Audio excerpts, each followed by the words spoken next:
Estamos muy contentos de estar aquí con Mayer Ayamonte, parte de Hachette Livre México, autora española, autora de esta trilogía de novela negra. May, muchísimas gracias por estar aquí. Cuéntanos un poco sobre ti, cómo empezaste a escribir y cómo llegaste a esta trilogía. Bueno, gracias a vosotras por tenerme aquí, por entrevistarme. ¿Cómo empecé a escribir? No lo tengo claro, yo creo que escribía desde muy pequeña, ¿no? Lo típico que escribes cuentos, te presentas a concursos del colegio, ¿no? Del ayuntamiento de tu pueblo. Y hubo un momento con 12 años donde terminé mi primera historia y gracias a mis padres conseguimos publicarla de manera gratuita. Y ahí empecé un poco a escribir libros sin ser consciente de lo que implicaba escribir libros. Empecé escribiendo literatura juvenil, como es natural, yo tenía 12 años, ¿no? Y escribía personajes que tenían relación conmigo misma y fui creciendo con mis personajes. Ahí llega un momento en el que cuando tengo 22, 23 años me planteo que quiero escribir literatura adulta, aunque también mantenerla juvenil, pero digamos que dar el cambio a personajes más adultos, y de ahí nace la trilogía de Ximena Cruz, la trilogía de las niñas salvajes. Recuerdo que la primera novela que publicaste se llama Amor más allá de la unicidad, con cierto título quevedesco. ¿Hay alguna referencia con el famoso soneto de Quevedo? No, es que tenía 12 años y era una novela de romance y la protagonista era única. Entonces yo dije, ay, Amor más allá de la unicidad suena genial. No fui consciente de nada más, también te digo el peor título de la historia. Desde ahí he ido mejorando, espero, y ya los títulos no suenan tan terribles porque ese título a mí me parece que suena horroroso. A la par de tu trabajo de escritora, también tienes una parte de fomento a la lectura, ¿no?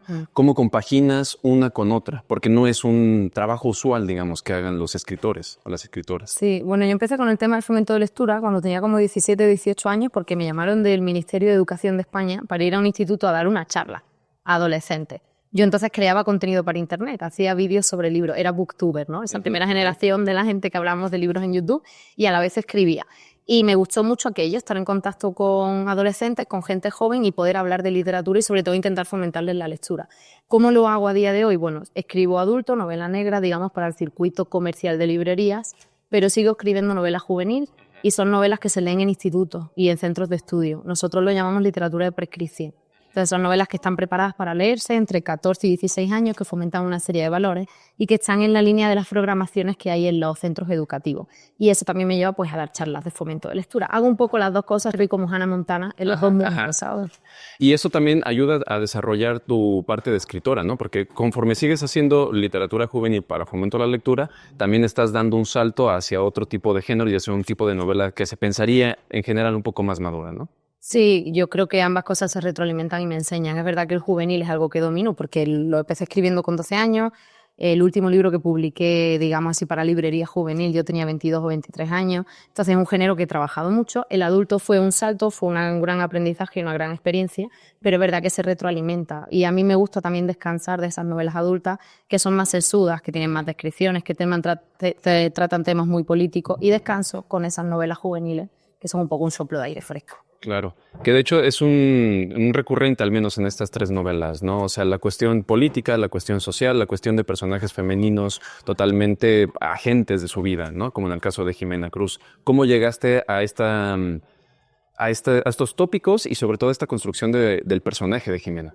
Bueno, en cuanto a tener personajes femeninos fuertes, yo creo que es algo innato y natural cuando eres una mujer que ha leído mucho y se ha dado cuenta de que no hay referentes en la literatura, ¿no?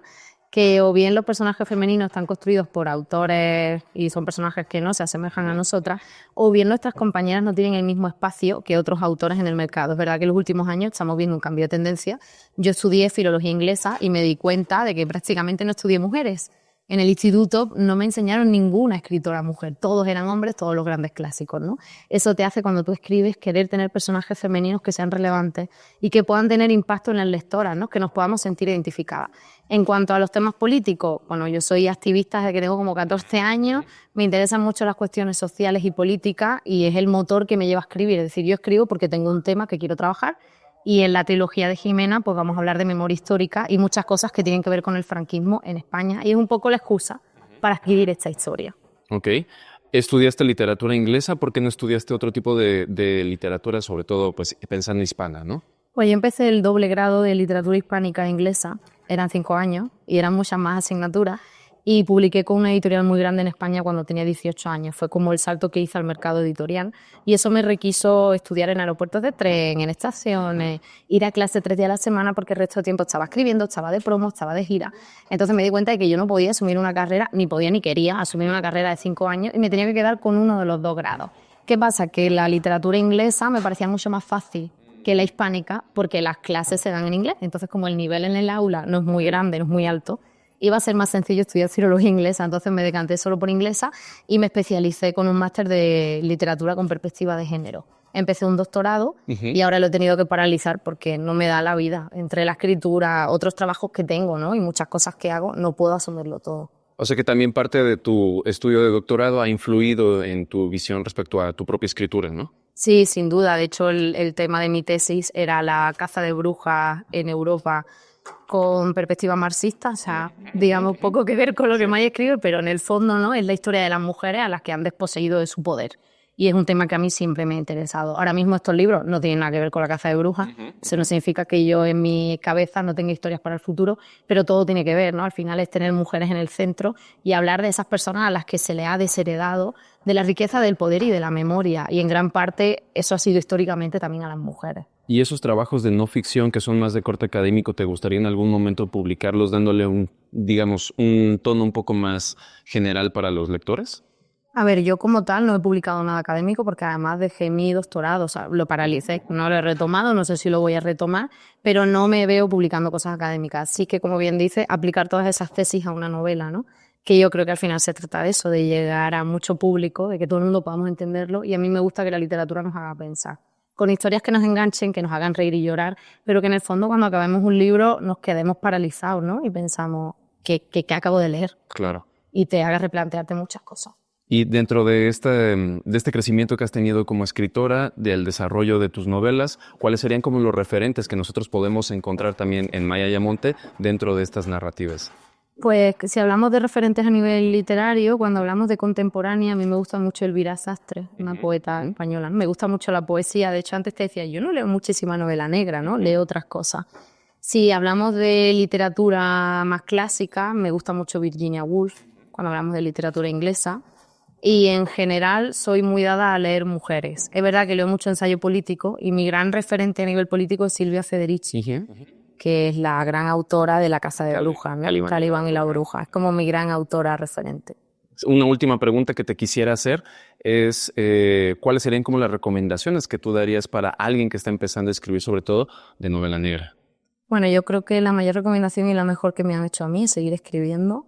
El camino de la publicación es muy difícil y muy largo y yo creo que cuando empezamos a escribir es por una necesidad innata y no debemos empezar a escribir porque queramos publicar, ¿no? Y ser famosos. Ya sabemos que los escritores normalmente no somos gente famosa, ¿no? O sea, que creo que primero hay que desear escribir porque es algo innato que nos sale de las entrañas y luego, por supuesto, seguir y seguir. Es un trabajo de muchísima constancia que requiere no abandonar. Hay muchos momentos en los que es muy duro porque no ves cómo terminar una historia, porque terminas una historia y no tiene una casa editorial. Claro. Pero creo que se trata de seguir. Ese siempre es mi mayor consejo, ¿no? Que seamos perseverantes y constantes cuando escribimos. Pues muchísimas gracias por esta entrevista, por este tiempo aquí con nosotros, con Hachette, y pues esperamos seguirte viendo y más novelas de ti.